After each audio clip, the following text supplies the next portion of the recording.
All right, my friends, welcome to episode 247 of Prof and Dev Play Games. This episode is not, but I wish it were, brought to you by AeroPress, which is an amazing coffee press. Holy shit.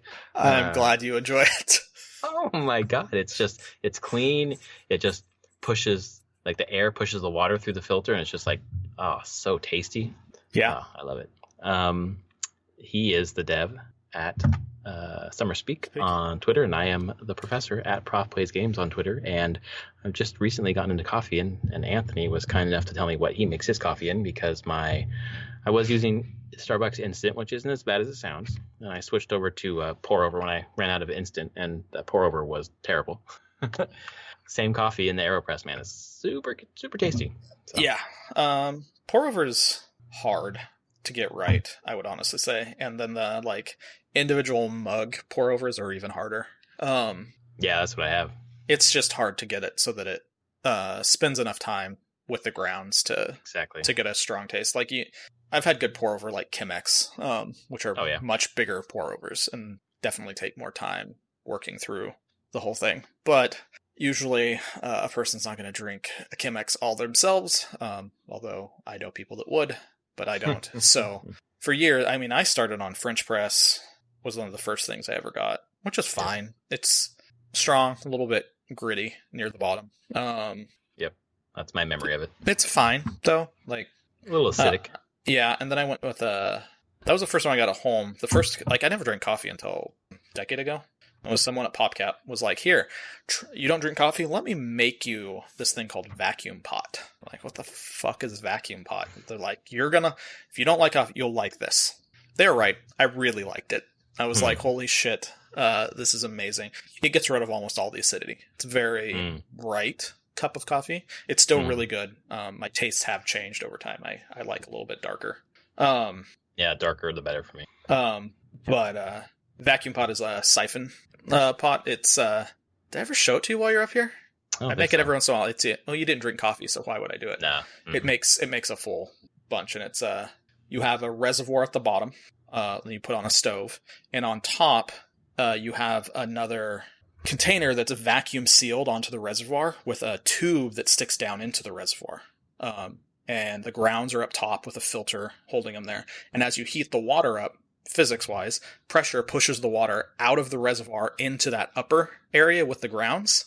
It boils there, and then you pull it off the heat, and suction pulls the water back into the pot at the bottom. It's really good, but it's like coffee by science. It's amazing. Beakers and everything. Science is going to save us. It is. It's really good. But then I found the AeroPress, and it was a guy at PopCat. He's like, try the AeroPress too. And once I found AeroPress, I'm like, no one else in my house drinks coffee. I only drink about 1 cup in the morning. Yep, me too. AeroPress makes 1 cup and makes a very nice cup of coffee. And I'm on my second AeroPress. Oh, nice. The suction on the last one was given out, or what? Yeah, and I learned I could actually just buy a new plunger if I needed it, but I just bought it. Someone just gifted me. It was like a Christmas gift a year ago. Just a new one, because my other one was dying. The plunger had started not holding as much, had just worn out the rubber on it. So right. I've got a new one. So it lasted 6-7 years off one of those. It lasts forever, and they're so easy to clean. Oh my God! I pushed the water through the filter, and then got hit the resistance, hit the ground. It's like, okay, I'm done. And then I just unscrewed the cap, and then just pop right in the garbage. Yep, it's so good. Oh my God! I'm glad you enjoy it. It is my go-to. And it makes a good cup of coffee. I should send you some beans at some point. Oh my God, that'd be great. I almost bought a freaking, I don't want to say artisanal, but a fucking hand bean grinder, because I only need enough grinds for just 1 cup. And I was like, this is too much.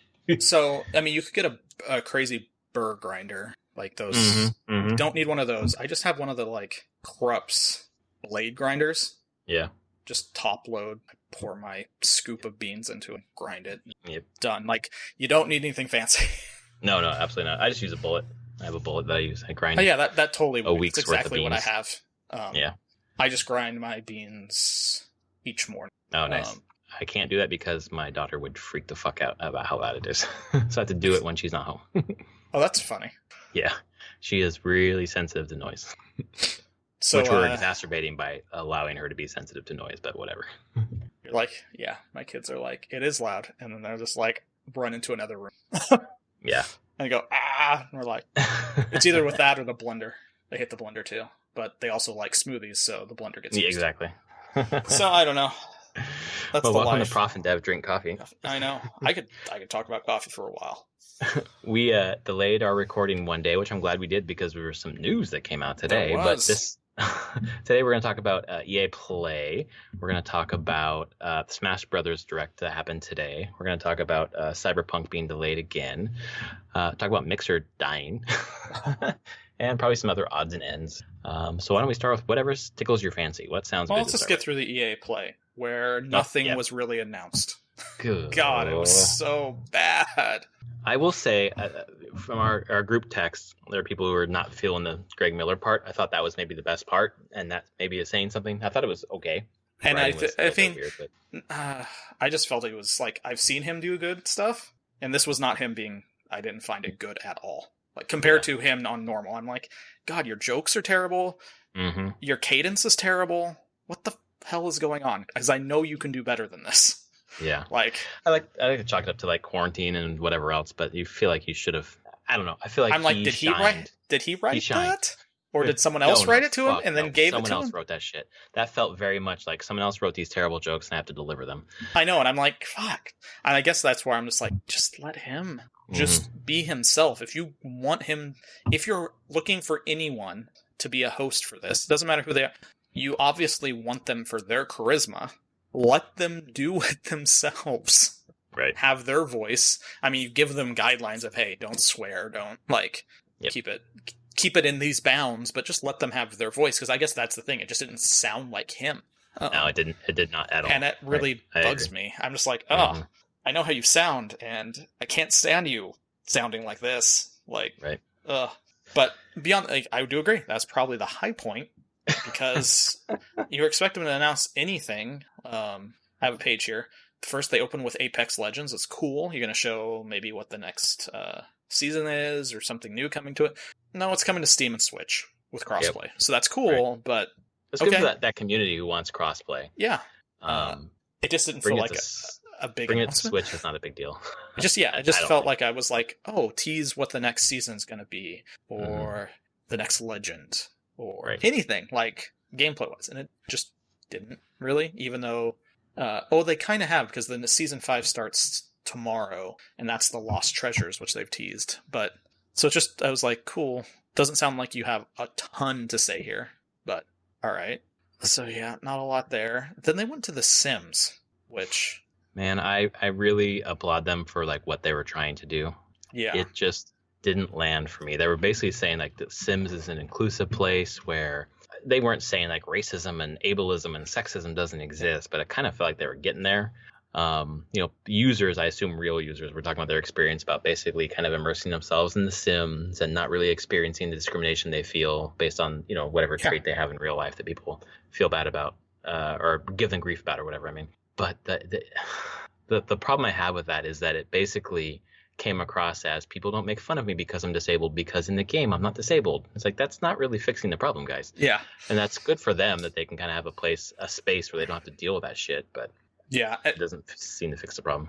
Not really. It was weird, and it made me realize that I haven't played the Sims game since the first one, and I don't understand what the Sims is anymore. Like, I understood what the original Sims was. I'm playing it. It's like, yep, it's a life simulator. It's somewhat like a much more advanced Tamagotchi kind of thing. Like, you gotta supply your Sims with what their needs are, and they have to go to work and do the thing, and you get money to decorate your house and everything. It's just a very simple life simulator. And then I see this trailer for 4, and I'm like, what the hell is this game? Like, there's parties and weddings and vacations and mysteries and aliens, and I don't even know. I'm like, vampires and horror stuff too. And I'm like, I don't understand this. I do not know what this game franchise is at all anymore. Seems like Second Life now. Kind of. Looks like. That was me being completely blindsided by that. And yeah, their messages, even from the original one, I'm like, yeah, that's kind of saying, hey, yeah, you're not going to be made fun of because that stuff doesn't exist in The Sims, because it doesn't exist. Like, it's not, even back in the original one, I don't think race mattered. I don't think gender mattered in the simulation. I think you could have a relationship with anybody. Didn't matter, I think. It's so hard to remember. But I'm just like, yeah, it was basically all these differences truly are superficial. I guess that's the point you're trying to make, but Yeah. also not the best point to say that you have just- to be in a video game to do that. Right, and a video game that subsumes those things that about Yeah. you. Like, you have to, like, hide pieces of your identity so that you can be accepted. It's like, that is the wrong fucking message. And Yeah. I know what you guys are trying to do, but fuck, you missed it. Yeah. You missed it bad. And to say that as, like, a cis white dude, Yeah. like, I'm sure perhaps they really, like, need, the people who are saying those things really do need that thing, and it offered them that escape, and I totally get it, and that's great. I'm not criticizing them. I'm criticizing EA for it just didn't land for me. Yeah, the way that they presented it. Yeah. So after Sims, we moved into It Takes Two. oh fuck, you know what? That was my favorite part of the whole thing. Joseph Harris, where they just leaned into it. They're like, yeah, this guy's fucking crazy. He said some shit at the Game Awards. Yeah, we're just gonna lean. But she'll let him say some shit now. Go. Yeah. I like that part. Yeah, no, it was funny. I was just like, I don't know exactly what the game's going to be in the end, but Right. cool. You seem excited. Well, it reminded me that I need to play A Way Out. Yeah. I've heard good things about it. Yeah. Not amazing things, not as much as I heard about Brothers. Right. But yeah, the dude has found his voice and the stuff that he's interested in making. Again, the next thing It Takes Two is a cooperative adventure game again. So I think these are the type of games he wants to be making. Yeah. And Joseph Ferris is just a very charismatic voice. So I think that it's just funny. It was like, okay, here's at least one sincere thing happening in this that is what it presentation. felt like. Right, and it kind of flipped I felt there was kind of a dust up with his, I don't know, persona at the Game Awards, and this kind of just like leaned into it and let him just open up a bit more. I thought it was good. Yeah, just let him be, right? Let Joseph Harris be Joseph Harris. Yeah, because then they went to like is it EA Partners? Originals, or whatever. Yep, they had 3. Yeah, Lost and Random, which had a crazy art style. Like the art style, I like the art style a lot, and I like Dicey. Yeah, and I think it could be cool. I'm just curious. I would like to play it some. They didn't give a date on it, I don't think, though. Right. So hopefully soon. But its art style was like claymation, stop motion-y looking thing, like Nightmare Before Christmas style stuff. Right. Such a neat style, and they seem to be pulling it off really well. Yeah, super striking. I thought those two games were kind of the highlight of the whole show for me. And I wonder if that's partially because Squadron was leaked or revealed ahead of time. Like, would that have felt bigger if it wasn't? Yeah, we had Squadron. I don't know. Some thoughts. We'll get there. I'm sorry. I'm jumping the that's fine. We have one more, which is Rocket Arena. Right. Which made me sit up and go, what the fuck? So this is being done by Final Strike Games. Oh, that made me remember. We're going to go into a weird dev rant now. There used to be a company called First Strike Games. Yeah. Making a game called Rocket Arena. Uh-oh. For Nexon that went into beta. I had it in beta on Steam. And then I had to do some talking with people. Yeah, Final Strike Games is First Strike Games. After they lost money, Nexon pulled out of the deal. And I guess EA picked them up. And they continued to work on this game as now Final Strike Games, the same game.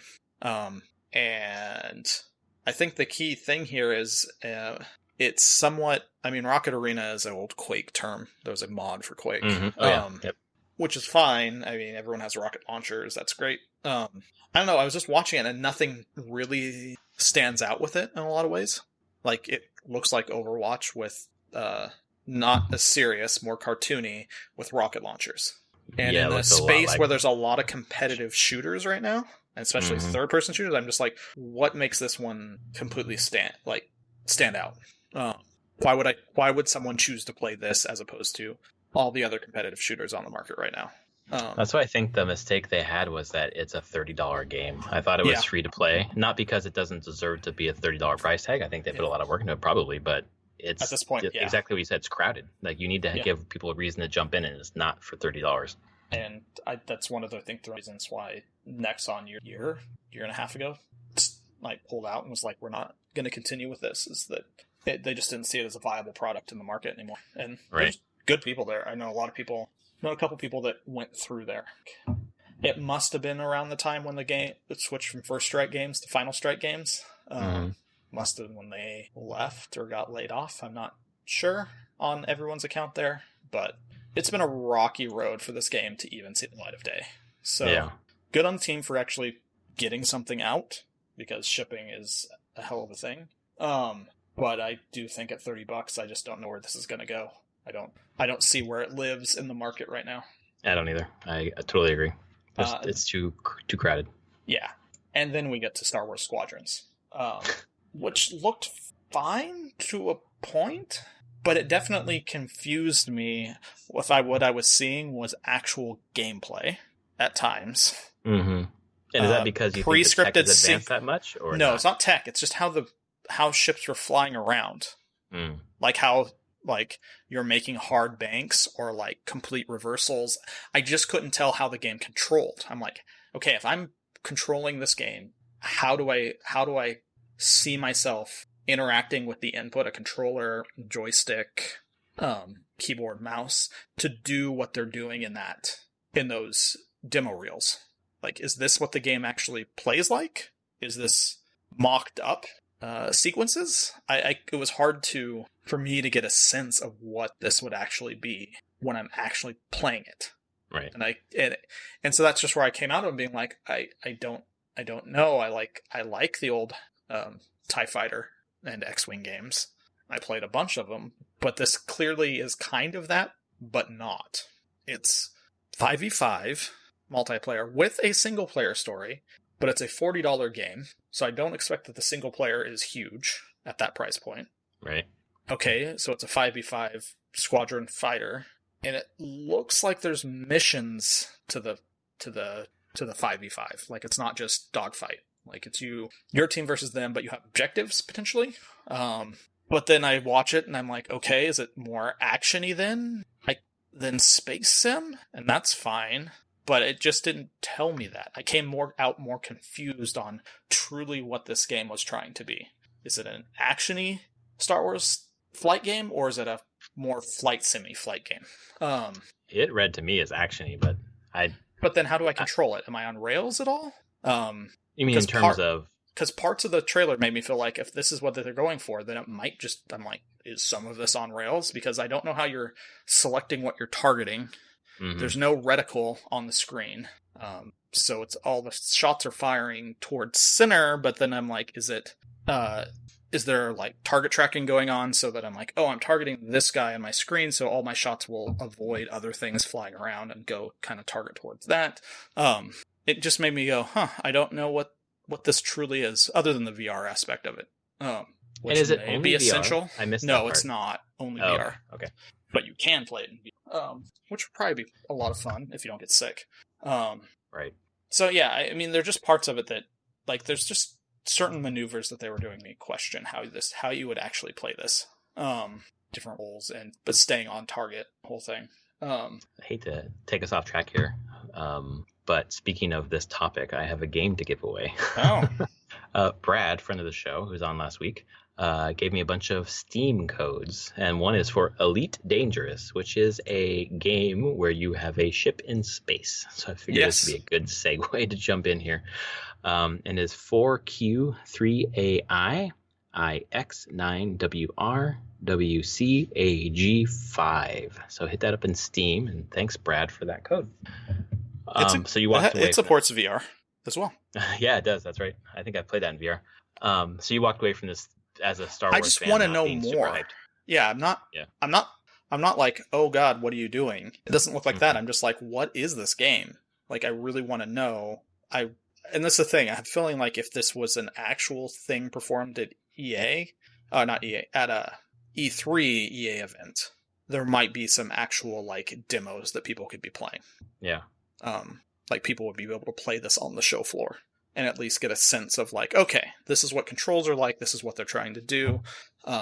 And so that's where I'm not unhappy with it. I'm just like, okay, I need more. You showed me pretty things, but it was hard to know how I actually played this game. So I'll wait and see. I don't remember exactly when it comes out. Soon though, I thought, because it's going to be it's not next gen. So yeah, I thought it was, excuse me, October, I think is the release date. Yeah, so all the new, October 2nd. So not too into summer. I mean, I'll probably wait to see what people say about the single player, because I doubt I'll spend much time in multiplayer. Right. So if the single player is a good story to play through, I would totally do it. It's really funny, though, that they're doing this. So the guy who made Rebel Galaxy. Yep. So there's Rebel Galaxy Outlaw that came out, which was a actual flight sim type thing, modern day flight sim. He originally pitched that game to EA as a new X-Wing game. Oh, shit. And they turned him down. They're like, no, there's no money. We don't want to spend money on it. Right. And that was 4 years ago. Right. So it's just funny to me how ironic it is now that they're like, okay, we'll do it now. Milk that Star Wars license a little bit more before they have to renegotiate. But yeah. They got what, 2 years, 1 year? I think it's 2021, 2022. Yeah, it's 1 or 2. Oh, okay. It's definitely was making it hard to see them getting out a new Jedi Fallen Order sequel in time before they had to renegotiate the contract. Right. Which makes me wonder in that front if they would start working on a sequel if it was up and not knowing if they might just have to can it because they can't secure the license. That seems like a waste of money if you aren't. Yeah, I have a feeling they wouldn't. They'd just be like, no, we have to wait. Or they start trying to do it early, saying, hey, we want to negotiate an extension to the contract now. Right. I don't know, though. But I was not expecting, honestly, Squadrons to ever be announced to see any kind of flight, even action-y flight game for Star Wars anytime soon. That's just a market and genre of game that doesn't really get made much anymore. So. Right. Well, I think the reaction to it online has been, I would say, mixed. Yeah, I would say generally positive, but hesitant as well. On like, what is this? Like, I think the price is a big thing for people because they're like, well, you're not asking a full retail price for this game, so what is it? Because you're cutting something out at this point. It just seems like it's a short campaign with a ton of multiplayer, like you said. Yeah, I know. Is it how much? And it's like in that, is it like super developed multiplayer? Or is it going to be multiplayer I'm going to get bored within like a few weeks because there's limited maps or stuff going on? Although there's like tons of cosmetics to chase, so they made that very clear that you can earn all the cosmetics in the game by playing, but I'm sure you can just buy them as well. So whatever you want to do. Do you want to spend?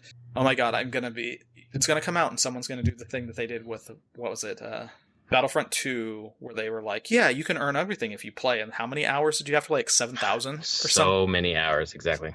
Or you can just buy them. I'm like, okay, don't do that again. It needs to be a reasonable amount of time. So, yeah. And they ended, well, they didn't end. Then they went into EA Sports, which is fine. Yeah, it was just kind of montage of NHL, Madden, FIFA. Yep, all of them look very pretty. They're all coming to the next gen. Not really my thing, though. So, and then they just did a sizzle reel of next gen games. And this is why it was so disappointing to me. There's like, hey, look at these games we're making. Without words on what they are. You're just like, hey, we're making, looks like a new Need for Speed game. Something that probably is Dragon Age in there. New Battlefield from DICE. Right. But beyond that, you're just like, okay, cool, you're making games. Would love you to announce any one of those. I was hoping for just anything on Dragon Age. Beyond just like this thing that I was looking at and going like, that's probably Dragon Age, but there's no title around it. So maybe not, maybe. But still something. Because they teased it a year ago. It just makes me wonder why they did this. What was is it just inertial, like we always have to do this just to keep our footprint in the summer? So. Or was Squadron Leak the thing that just undercut this whole thing? Like would that have been bigger of a pop? Maybe. I don't know. I didn't get it. I was waiting for something. I mean, I was waiting for Mass Effect remasters. Me too. Yeah, me too. That's all I wanted. I was like, do it. That would have saved it. That would have been like everyone would have been excited, and the rest of the stuff. Okay, great. Nice. And they ended it with Skate 4, which that's right. I've never played any of the skate games. I'm just they've never been really my. Not that they're bad. The only skateboard games I played were the Tony Hawk games. Me I never too, played but Skate. the buzz around, like every time there's an EA anything like on the internet, I always just see, what about Skate? What about Skate? What about Skate? And finally this happened and people were stoked. So that was the big thing, I guess, but Yeah. not for us. Yeah. Which is fine. I don't need everything to be for me, but maybe something? Nothing. Maybe Nothing. just the first two EA originals were the only things that were like, yeah, that's good. That's I'm cool. interested in those. Yeah, it felt like they just like, we have to do this thing. Maybe if there had been an actual E3, it would be something different. But yeah, I just feel like it was we need to announce some things. So this is how we're going to do it. And right, exactly. Just didn't end up feeling that great overall. No, it did not. It didn't land, and I feel like the E3, like all spread out and everything, is just like, I don't know if I'm getting fatigued or I'm just getting lost in the noise, but like the Guerrilla Collective, like the Kind of Funny Games independent showcase, like it's usually like a tight hour, but they did like a 3-day event, which is like, it was so I was much. like, I'm not even going to tune in for any of it because it's so long, and I haven't really tuned into a lot other than Smash today and the PS5 event and then the Xbox event. Nothing else is really. I'm excited about Ubisoft coming up, but that's about it. One more game related to flying things in space is FTL. Again, this is from Brad. It's on Steam. 3WYRZ FMKAZ RKT 46. Enjoy. Is System Shock in space? Yeah, it's in space. All right, we'll give that one away too. System Shock Enhanced Edition for BRAG, for BRAG. W2KKV 6HX22. Enjoy. Thanks, Brad. Yeah, EA Play didn't land. Cyberpunk news came out shortly afterwards that it was being delayed for 2 months due to bug squashing, playtesting, whatever. Yeah, it's weird. They're like, it's completely done, playable through the entire thing. All the content is there. Yep. They're just like, we just need time to bug fix and test this enormous thing, which I understand. Huge open world games suck when it comes to testing and take forever. And I think it was in our chat, someone brought up that it was 91 days before release, and the previous delay happened 90 days before. And I think it's true that they do an evaluation at 90 days out that go, hey, we are 90 days out from our release date. Let's look at our velocity and what we have left to do. Can we do it in that time? Right. And then they make the call then. I don't think they're sitting there in between those times necessarily thinking about hitting the date completely or not. They just do this evaluation about 3 months out, which is good. It's a good time to do it. I'm not it's kind of unhappy. I'm a little disappointed it's delayed because I really want to play it, but if they don't think it's ready, if they can look at their thing 3 months out and go like, there's no way we can hit the bar that we want to hit by what our stated release date is, then more power to them. If they know that, like, do it, take their time. They're not a company that is hurting for money, so the highest performing company in all of Poland. Yeah, so I mean, just on sales of The Witcher, like, right, they don't have to worry about anything at all. I feel like it's not a sophomore release. Obviously, they've had a ton of games, but like The Witcher 3 was so huge. This is like the first big game after a huge game for them, it seems like. Yeah. I know Witcher 2 is bigger, but I mean, Witcher 3 is just massive. So it's not a sophomore, but it's a sophomore franchise. Yeah, that's true. This is important because it shows that they can move to a completely different genre and not completely different style. It's still open world RPG, but they're showing that like, hey, we are not just the company that makes Witcher games. We can make different types of stories and environments and genres, and we can still be at that high of quality. So, yeah, it's not a sophomore game, but it's definitely a sophomore franchise. And I think they'd like this to stick if they could. Yeah. Well, and the, having this much hype around something, like, no one, universally the response to them delaying was like, great. Do it. Yeah. I'm sure it's disappointment in general. Like, it's not like I'm like, oh, that's great. I want to wait more time, but right. I want to play a good game. Like, please don't destroy my nostalgia and like preteen and teen years of love of this universe. So take what you need to do a good job. Take your time. And for me, I mean, super stoked about the development company, of course, the devs, CD Projekt Red, but I'm not super stoked about Cyberpunk, so I have no problem waiting. Yeah. This is not the game. This is not the game that is for me, even though I'm excited to play it. So yeah, and then there's plenty to play. It definitely came out, and people started making the questions, being like, "Oh, that's coming out later in the holiday. What's going on with the PS5 and Series X?" Right. And they put out that like it's basically, at least on the Series X, it's a free upgrade. Like you get it, you on the current generation, it will run better on the next generation, and then they'll be putting out a patch later to enhance it for the next gen for free. Right, which means that if I buy it for, like right now I have it pre-ordered for PS4. So if I keep that pre-order, I put that disc into my PS5, it upgrades to the PS5 visuals at some point. Yes. That's the thought. They weren't clear on the PS, because Sony hasn't said anything like that yet. Microsoft is the only company that has said that they have a path in place for people to purchase a game as an Xbox One game, and you'll get the Series X version of it as well. Right, but Microsoft's the only one to say that company, like a company-wide umbrella for that, but individual companies have said that on PS4.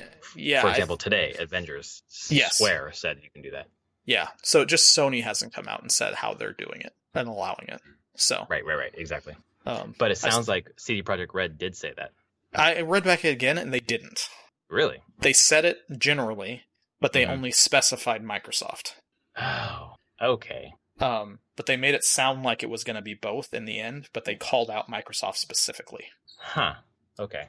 So I pre-ordered on PS4. I'm thinking maybe play on my PC, or wait for PS5, or wait for them to confirm that. Yeah, I mean, just keep your pre-order for now. Yeah. I think likely it's going to upgrade just fine. Yeah. It's just Sony is rolling out their information on this whole thing slower than Microsoft really. Like, I feel like that stuff is going to get announced when Sony eventually announces pricing and the whole thing, and release dates and all of that. That's when they'll talk about PS4 games on PS5 and upgrading and upgrade paths and backwards compatibility and the whole thing.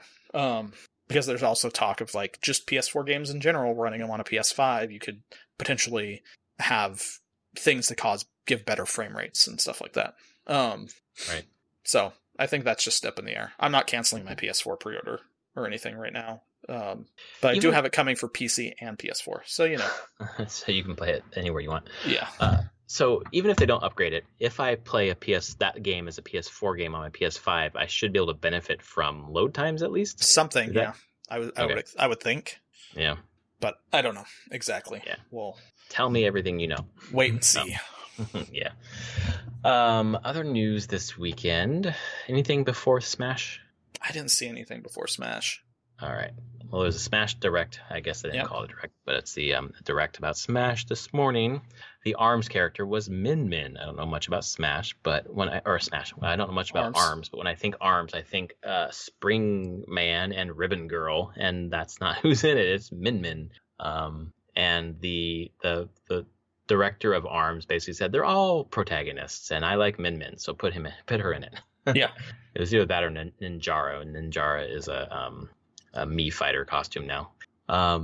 I think the character, I watched a lot of how the character plays. It's really cool how in ARMS you have your two Joy-Con in your hands, right? That you can play with a controller in your hands, or do the split Joy-Con and actually do motion controls.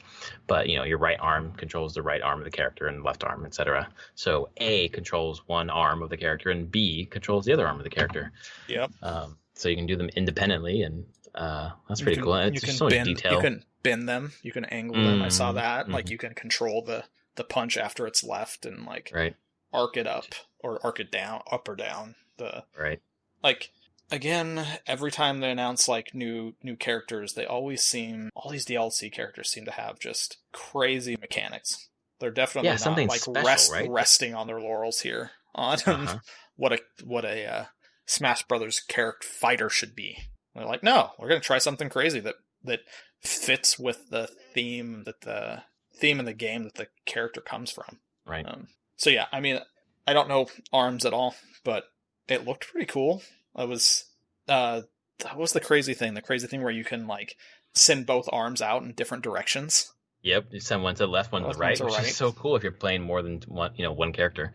Yeah. Or that you try to land a punch to the right and they flip over you, then you can throw the other one behind you. Yeah. Just the moves look cool. Obviously true to ARMS, and they're taking a lot of quote unquote risks. Different mechanics with these DLC characters, which means you really have to learn them. And then they got the Mii fighters, and I love what they're doing with the costumes now. What it really looks like the characters from whatever game they're trying to put in, like the Western dev games, kind of get put in here in the Mii fighter costumes. Before we had Cuphead, now we got fucking Vault Boy. That was so weird. That was crazy. I was not expecting that at all. Me neither. When it switched to Mario in black and white with SMASH, I was like, is that Fallout? Yeah. Oh man, it was good. Yeah, and it works perfect. It's just a costume, but yeah, totally. It's a good looking costume with a little ray gun, and it looks like Vault Boy. Like, it does. It's so weird. And then they announced the Amiibos, which, I mean, I know the one I'm getting of Joker. That is a really good looking Joker. The base looks cool, that translucent blue. Yeah. I'm like, that is a really good Joker figure. They announced one other one. It was Joker and Dragon Quest Hero.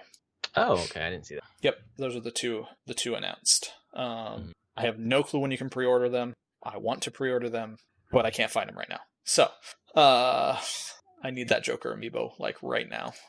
You make sure you get on that pre-order. Those things do sell out. They do, but I think that's what they covered. They spent a lot of time on the mechanics of Min Min, a lot, which is fine. Like, this is a deep dive into that new character. So right, he does that. He's done it in the past. It's totally cool. I love how he fucking just plays two characters at once with two hands and two controllers. Yeah, that was impressive. Yeah, Amazon does not have the Joker amiibo yet. Yeah, makes sense. And then there was Crash Bandicoot 4 today. Oh, right. I'm not sure if that does anything for you, but not really. But it was excited. I'm sick and tired of all these sequels that have waited a long time called Name It's About Time. Yeah. Because I want to tell you the first one that did that was Plants vs. Zombies 2. It's About Time. Oh, jeez. And it was a time travel game. Right. Because, this has been done before. And I know that there's been at least one more game that's had that subtitle. And yeah, it's getting a little old. I was like, seriously? It's Crash Bandicoot. I honestly, I played the first two, maybe, back in the day. Because, they were essentially Sony mascot at that point. But I don't know. I guess the last time I played it was Uncharted 4. When you have to play the little segment of it. They've definitely kept the running toward the camera thing in this one. It looks pretty. I think if it reviews well, it's something that I would consider for my daughter eventually, but not anytime soon. Yeah. We had a meltdown over Captain Toad today. Oh no! Her grandparents came over as a surprise, and surprised to me too. It was right when we were about ready to sit down and play some Captain Toad, and she was not having it. And I was like, having none of that shit. It's like, nope, we're gonna hang out for a bit, and she was just fucking lost it. And then they just had to leave, and she's like, okay, they're gone, we can play. I was like, nope, sorry, that is not happening. So that's not how this works. No, not at all. So that was a fun afternoon. But she got over it eventually, about an hour later. Yeah, that makes sense. Been there, understand. Yeah, boy, oh boy. And then I think that's about it, right? Yeah, I think that's all the news, general stuff. Yeah, you've been watching Last of Us 2. I have. YouTube. How far have you gotten? 2/3 of the way through the game. Jesus. Okay. The person they're playing it on Survivor. I recommend never play it on that difficulty. Fuck no. Fuck that game on that difficulty. Yeah. Like, the streamer is like, there are times when he mutes himself and turns his camera off because I'm pretty sure he's gonna break the controller. And he's now at the point he's just like, this was the wrong choice to play on this difficulty. Yes. But I have to see it through at this point. It just is going to beat his head against it. Because I think it's probably added at least 12 hours to his playthrough by the amount of time he's had to reload areas. Like, he's spent 2.5 hours on one encounter. Good Christ. Yeah, I'm just like, okay. So, warning to anyone.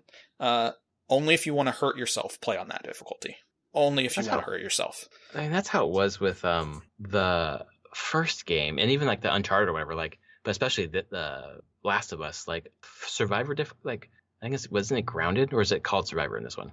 It's called Survivor. I think Yeah. it's Survivor in this one. Okay, but like fuck, it's so difficult. Even like normal was just like, I mean, it was doable, obviously, but really annoying having to restart encounters so many times. It's just like, wow, that's masochistic.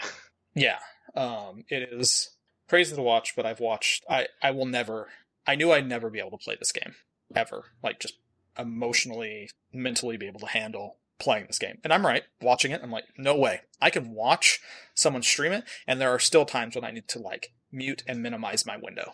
And I'm just like, I cannot watch this. Because holy shit, is it really it's not even like over like the top violence, it's just super realistic violence sometimes. And done in a way that it's like a lot of times it's not directly on screen, but you have the sounds and screams, and yeah, it's just a lot. So there's a lot of minimizing there. But is it an insane emotional roller coaster though? Like holy shit, is it so well done? From facial capture standpoint, animation, like it's a triumph in the storytelling standpoint. And I know it's gotten a lot of people don't like the story. And I kind of see why in some ways, because it definitely, I don't feel it is as nuanced as a story as the first one. I'll put it that way. Okay. Like it's Is it not kind of like beating you over the head?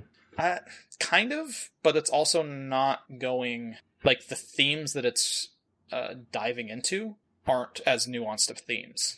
Like it's a I've read more it straight. basically like It's more don't straight. kill. It's a cycle of revenge. Yeah. Like revenge feeds revenge feeds revenge. Like that's what it's the overarching theme is, but it's also like that thing of like at what point is it too much, maybe? And can you break that cycle sort of stuff? And it's different, but it definitely still makes you feel like, is it possible to become a monster, basically, in a lot of ways. A lot of the same stuff that the first game dealt with in that way. Based on a lot of the reviews and then your like speaking about it, like I'm really a lot more interested in playing the game, but every time I hover over the purchase button, it's like Ghosts is in a month. That's the game that I really want to play right now. This one seems too dark for the current time for me. Is it coming out like that for you? It's really dark, and it's fucking set in Seattle. Holy shit. That's got to be doubly hard for you, maybe. It is so weird. I mean, it's a pretty incredible job at recreating Seattle, like the landmarks just right. And especially whenever they're put into places, I'm like, oh, I know that building. Oh, yeah. That's the synagogue on 4th Avenue, 4th and Columbia. Oh, they pulled the map. That is 4th and Columbia. Okay. Oh, that's Hotel Sorrento? They call it the Hotel Severino. They can't use the actual name, but I'm like, that's that hotel. Okay, that's where you're going there.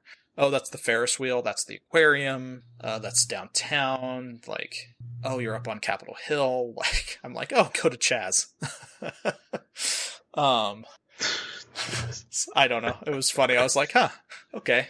But they do a really good job of that. It's still somewhat of a linear game, but it definitely has open areas. So it kind of feels I heard like when you get to Seattle, it's a little more opened up. Kind of like at times it is.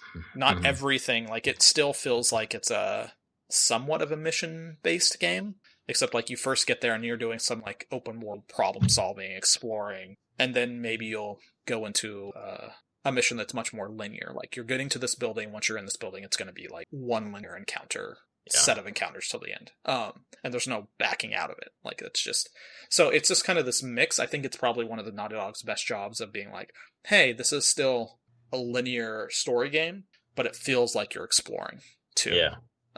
They've been flirting with that for Uncharted 4 with Madagascar, and then Lost Legacy with one jungle area they're in. It's like open world ish. Yeah. So that's kind of them. I think this is the best that they've ever done with it. Like everything in this game, from a tech standpoint and a gameplay standpoint, feels like the best that they've ever done. The story is just one of those things where I'm like, this will probably rub people not everyone, some people the wrong way. I'm really enjoying it. I find it incredibly emotionally engaging. I'm not even playing the game, and I've been in tears a couple times. So wow, something to say. Like it's the emotion and it's the facial capture and everything. It's just like you can't help but feel for these characters. Right. But it is definitely, I think, a different game than people were expecting story-wise. And that happens around halfway mark. You're like, oh, this is not what I was expecting. Which is good. I mean, they kept, I guess I've seen, because we saw that it sent it to you, that it was being review bombed, and I tried to look into it a little bit. And basically, because I went to the subreddit as well, and basically was whatever leaks happened, a month ago? Right. Were true, basically. Oh, wow. And I think that it's a divisive, like, it's being review bombed for all the wrong reasons too, LGBT and that stuff. But then there's another side to it, where I don't think those are the people legitimately being like, I don't know if I can handle this or want to deal with this. Because it's hard. It's a very hard game at times. Emotionally, especially what the characters go through. Right, and that's just not a game that I need right now, even though I know that it's a game that I want to play. I want to experience that richness of storytelling. And I hear the gameplay is much improved over the first one, which is kind of It looks, the gameplay, I guess the guy wasn't playing on the stupid hard difficulty. Yeah. The gameplay is pretty, it's pretty amazing for the most part. The AI is, the way it works, hunting you and everything works out really well. And the melee combat is so visceral this time. And not in a, just mash the button sort of way. You actually have to active dodge and, dodge, punch, dodge. Start getting into a rhythm of using your dodges and your punches and the different, your bottles of bricks and knife and the whole thing. Right. There's actual depth to the melee combat. So, with an insane amount of animations, to make it very smooth for the whole thing. Yeah, all of that just recommends the game to me. Yeah. But I'm looking at, I'm wrapping up Spider-Man. I probably got another 4 or 5 hours of that. And then Ghosts is on the horizon. I wouldn't be able to finish this game before Ghosts, and I'm not ready for it yet. So there's just I'm gonna wait. You can play the guitar. I looked at the fucking Last of Us 2 merch. I was like, is that a real guitar? And then I heard about the guitar in game. That's the animation is so good about the fingering and the bent strings and such. It looks really good. You use the trackpad to strum. You strum on the trackpad, and then you use the I think it's the left stick. It has the chords up in a radial menu, and you use the left stick to switch between the different chords and strum the chords. Wow. And you can actually just sit and practice if you want to. You can just pick up a guitar and just play. That's kind of what I would just do in that game then. Fuck the murder. And there's just been a couple cutscenes with it as well, that you play a few notes and then it flows into the cutscene, with different music and stuff. And there is probably one of the, I won't tell you the song, but it's definitely one of the most haunting renditions of a song I've ever heard. And it's so good. So fucking good. And it's a rendition of a real song, that everyone would probably know too. So I'm wondering if I should experience the game initially the way that you are. If that would take the edge off when I come back to it later, or if I should just hold out. Maybe there's one thing I'm trying to watch. Somebody I also follow just put up a YouTube thing, which is called The Last of Us 2 Movie Edition. Mm-hmm. It's 10.5 hours. Yeah. It's basically all cutscenes and then some gameplay mixed in where it transitions between the cutscenes. Right. He's done it with other games too, and I'm like, maybe I should just watch the rest of that. Right, as opposed to holding on for another 4 hours while he gets to this one encounter. Yeah, it's because there's some super tough encounters. Yeah. Which I assume is only because of him playing on that difficulty more than anything. Because he just is out of ammo constantly. Because there's just that difficulty just amps up ammo scarcity beyond belief. So it's you either stealth through everything and don't do anything else, or you make every shot count. Perfect headshots, or you're just dead. Or you're just out of ammo and can't do anything. So that's great. Yeah, I do not recommend ever playing it on that difficulty. Ever. Well, it's so interesting, too, because to platinum Naughty Dog games in the past, you had to play on the highest difficulties. They took that out for this game in terms of accessibility. And it's funny to see him still doing it. To hear he's still doing it. Yeah, and I just and then him just being I have to finish it this way now, even though he's I'd be enjoying this game so much more if I was on a normal difficulty, even one difficulty down. I'm just do it then, dude. Just do it. No one cares.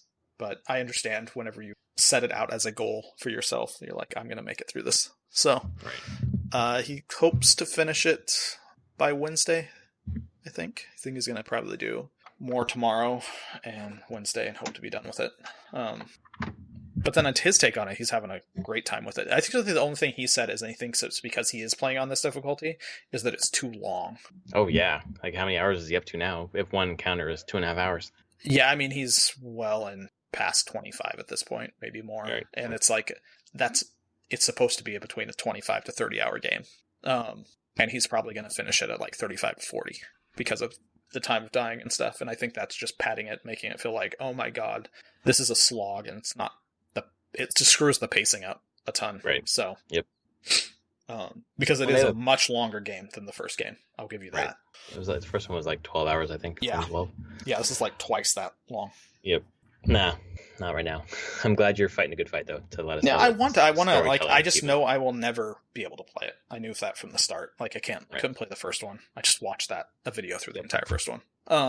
And there's no way. I was like, I know I won't be with this game and play this. Right. But I do want to experience the story of it. I want to know where it goes, and I want to see this tech on display and what Naughty Dog, what they feel is like the pinnacle of their storytelling. So this is how I'll do it. I wonder what's next for them. Are they going to do like a DLC pack, or like a Left Behind, or I don't know, Lost Legacy kind of thing? I don't know how this ends. Yeah, right. At this point, I'm like, everyone just dies probably, because that would. At this point, I'm just like, yep, everyone dies. Ellie dies. Everyone else dies, and they're just going to be miserable, and they're all just eventually going to get infected and die. There, end of the game, end of the story.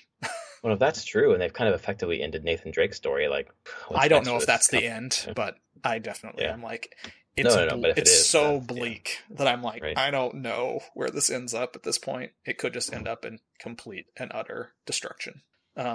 Yeah, Uncharted basically feels like it's done. People have been making assumptions, maybe a superhero game, because there's like an insane side backstory to like their own in-universe comic superheroes in this game. Oh, yeah, Last of Us 2, like trading cards with just a shit ton of backstory. Like they've like an absurd amount of like backstory to this like random in-universe superhero comics that I'm like, people are like, why would they put so much effort into this? Are they making this game? Right. I don't know. I think you probably won't see anything out of Naughty Dog unless there is some DLC that they'll do for this. You won't see anything from them in 4 or 5 years probably. Yeah, that makes sense. Mid PS5 game sometime in there, but I don't know what it is at this point. Maybe it's a newer Uncharted game that's not Drake. Could be the child. Yeah, exactly. There's things that they could do in that universe. Yeah. Oh, right. Nah, makes sense. Yeah. Why don't we move into what we're playing then? Since that seems to be the. I mean, I was watching that. I've been playing Persona 5 Royal. I'm still ridiculously far in that game. Loving it. I don't have anything new to say about it other than it's amazing, and the Royal version is even better in all ways. And then another game I just went back to because a new league started is Path of Exile. So, oh shit, back to that. Yep. Which also, their league came out the same day Last of Us 2 came out, which was probably not the best choice for them, but no. But it did. So yeah, I mean, it works. I would just say I'm still all up in my bullshit on that game. So it's just Joker amiibo as soon as you can. Yeah, I'm not playing anything new. I think the next new game I'll be playing is going to be Ghost Tsushima. Did you have it pre-ordered? I believe I do. I don't think I pre-ordered any like special editions or anything. I tried. They're all sold out, obviously. Yeah. Once I finally got hyped into it, I was already gone. So I should check. I don't know. I think I pre-ordered it. If I didn't, I might just get it digitally. Yeah, I'm probably going to do the same. I have been playing Spider-Man. For Father's Day, my wife asked me what I wanted, like a gift or whatever. I was like, fucking nothing. Don't buy me anything, but give me like an afternoon to just play a game. So Saturday, not on Father's Day, 'cause we go to, that's a family day for us. But, this Saturday, I went into the garage, plugged in Brad's old TV, and just fucking sat and played Spider-Man for 6 hours straight. And it's just the gameplay is great. Like it's like the Arkham combat mixed with even more gadgets, pretty much. But it's kind of the same thing, just refined a bit. But the web swinging around the city is awesome. The story is super, it's a really interesting superhero story. The issue I'm having with the game is because I'm playing it now, since the police decided to fucking have police riots all over the fucking place. This game is like masturbatory about the police and police interactions, and like you're just always working with the police. There's like definitely a friction with the police because they kind of don't like Spider-Man for whatever reason. But it's just this game is like maybe I'm waiting for like a critique, but it's like a love letter to militarized police. Like, thank God we have militarized police so we can take down these supervillains. If we didn't have these, and it's just like an uncritical, and it's hard to like put like where we're at now back on the time that they made this game, because those things were happening then. We were still worrying about those things, but not in the way that we are now. Yeah, it wasn't. And when I say we, talking like, about folks, it, right, black folks have been worried about this for a long time, but now we're talking about it in the zeitgeist, and it's just like playing it now is like, oh, this is deeply problematic, and I fucking hope in Miles Morales it's not more of like the whole city is just filled with militarized police, and then like if it were true to life New York, those militarized police would be fucking taking down black people all over the city, and that's not happening in the game, obviously. But it's just that's the thing that's glaring to me at this point, and it's absolutely nothing. I don't fault them at all. That's not the point of this game. That's not where they're at when they were developing this 5 years ago or whatever. But I would hope if they were to create this game again, they would look at that more critically. I can only imagine that they would. And yeah, I assume that anything for the Miles Morales version will be maybe having to deal with some of that, and likely will adjust to a point. Given the nature of their superhero. Yeah, their superhero, and then his tie to the police. Yeah, right. He exactly, has a direct tie there through his dad. Jefferson Davis, which is also it's like oddly named. Yeah. No, totally. Yeah, there's a lot of stuff going on there that I feel like if they are examining the content in the game now, they may make adjustments for to better match where the state of the world is right now. Or who knows, maybe they'll just cut it all out and then avoid the whole thing. I think that's a mistake. Also likely. It is so likely, totally likely. It just seems like a mistake. Yeah. Unrelated to all of this, have you heard of a game called Round Guard? Nope. It's just apparently released recently, like this week perhaps, on PC, PlayStation 4. No, it launched earlier this year. PC, PS4, Xbox One, Switch, and iOS. Oh, it's the Peggle thing. Yes, it's Peggle, blending of Peggle and Slay the Spire. It's like a Peggle RPG. Yes, exactly. I don't know if you've played it or heard about it. No. I don't know anything about it, but I heard about it a while ago. I was actually more surprised. I'm like, oh, it's taken forever for anyone to make like a Peggle clone. Right. It did come out though. Okay. Yeah, I'm going to check it out. Yeah. Yeah, I'd heard about it. I don't know if it did well. I mean, I haven't really heard much about it. I just it's hard. An article right now. It's hard as an indie to get anything like that. Yep. I feel like it's a game I'd want to Switch though. That's where I'm going to go see how much it is on Switch and maybe did it come out on Switch? Yeah, it did. Okay, that's a good place for it. Yep, that seems like the best place for it. Boy, oh boy. Yeah. I don't know what's happening the rest of the week news-wise. If we're getting any, we have WB games. Oh fuck, we didn't even talk about Suicide Squad. The not a leak, but heavy rumors that Eurogamer kind of confirmed that Rocksteady's working on the Suicide Squad game. Oh, I thought someone was joking about that. I saw one tweet about it in the middle of the day, and I was like, oh, they're like, what? Wouldn't it be funny if they were working on something like that? It came across as like, oh, that's a neat conjecture. There's a company related to WB Games who bought a bunch of URLs, basically. One of them is Suicide Squad Kills, Justice League, and a couple other ones. Gotham Knights is one for the WB game, or a WB Montreal game. So it sounds like that's what Rocksteady's working on, is the Suicide Squad game. Hopefully it's better than the movie. Well, it's got to be, right? Yeah. In their hands, I'm sure it's going to be good, despite the varnish, the tarnish that's on that. I guess, yeah, and it's pretty brand. Batman tangential. Yes. So, totally. All right then. Well, maybe that will get announced at some point. Officially. Sounds like August. The WB is having a event, kind of like a Disney, whatever the hell it was called. Disney. What the fuck's a Disney 24 or something like that? D23. Thank you. That's it. So a bunch of nerds just were like, "What the fuck? You don't know that?" Nope, totally forgot. Sorry, guys. Kind of like a D23 event for WB, but I think also WB games are up for sale too, or What? something. I don't know if I read that incorrectly. I'm gonna have to look at that up right now before I leave everyone thinking that that's a real thing. WB games up for sale. This Thursday, even though it got delayed, there's the Night City Wire. Is supposedly this Thursday. Oh shit, that's right. That is this Thursday. And Warner Brothers Interactive Entertainment is reportedly up for sale. Interested buyers may include Take-Two, EA, and Activision Blizzard. Whoa. Yep. According to a report from CNBC, AT&T wants to sell its Warner Brothers gaming division for about $4 billion to pay off a huge debt valued at almost $200 billion. That math doesn't add up. No. But anyway, yeah, that's apparently a pretty substantiated rumor. Yeah. But yeah, the Nightwire, Night City. That's this Thursday. Well, and media has that game now. Lana Pierce. Yeah, that's what they said. Yeah, because that's what they said. They were going to give it to the media so that people could start playing through it, even for fucking 6 months. Bugs. Yeah, which I think is also like there's at least some confidence. They're like, yeah, we know this is buggy still, but we want you to just take time to play it. For those that are interested, and you can give I don't know, is that also wrong? The fact that they'll probably take feedback from they're using the press as beta players in some way. That's what it feels like. Which, I mean, if it makes a better product. Honestly, this is where the thing is. If it would become conflict of interest, I would want the press to say, no, we don't want our person who reviewing it to play it, but maybe someone else could. But yeah, I don't really find it as CD Projekt there. They're just being more open and being like, hey, here it is. Play if you want it. Because if someone reviewed it.